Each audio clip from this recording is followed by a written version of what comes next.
In the name of Allah, the greatest, the most high. Allah Azza wa Jalla, you are my only one true love.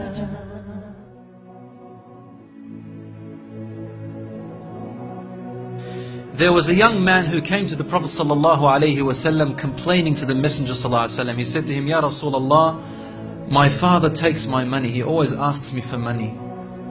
Rasul ﷺ said, well, call your father. He went to call his father. Jibreel alayhi salam came to the Prophet ﷺ in that time. And he said to him, Rasulullah, when the father comes to you, ask him, what were you saying in secret on your way here? Father was muttering something which his son couldn't hear. He said, ask him what he was saying.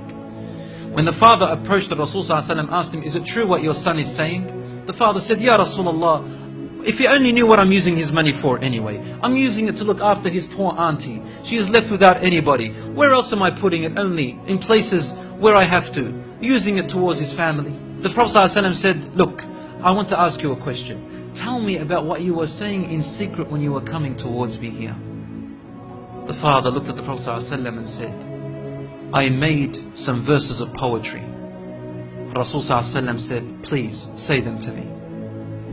And he said, oh son, I nourished you when you were a baby. And I looked after you in care as you grew up until you became an adolescent. You lived upon what I worked for and strived and sacrificed in my body and time and wealth, so that you may live healthy. Whenever a night passed you, when you were sick or ill or coughed, I was the first to be up, carrying you and looking upon you with my heart, afraid if an atom or a little breeze would harm you in any way. I could not sleep while seeing you sick until you slept and then I slept. He said, when I ceased to see you sick, it was as if I was the one who was sick and ill, and so my eyes would always overwhelm with tears, but you never knew. And then he said, and when you finally reached the adulthood, which all my life I was anticipating and looking forward to seeing you become that. I mean, this is all he's doing, right? He's raising him, waiting for the day he's going to get married, the day when he will get his qualifications and finish, the day when he will get his skill, the day when he can stand on his feet, the day when he will rejoice, until you reach the day when I have all my life anticipated in my heart to see you reach and rejoice. You gave me a reward, and your reward was harshness and frowniness and mistreatment, as if I am the one who owes you and you owe me nothing.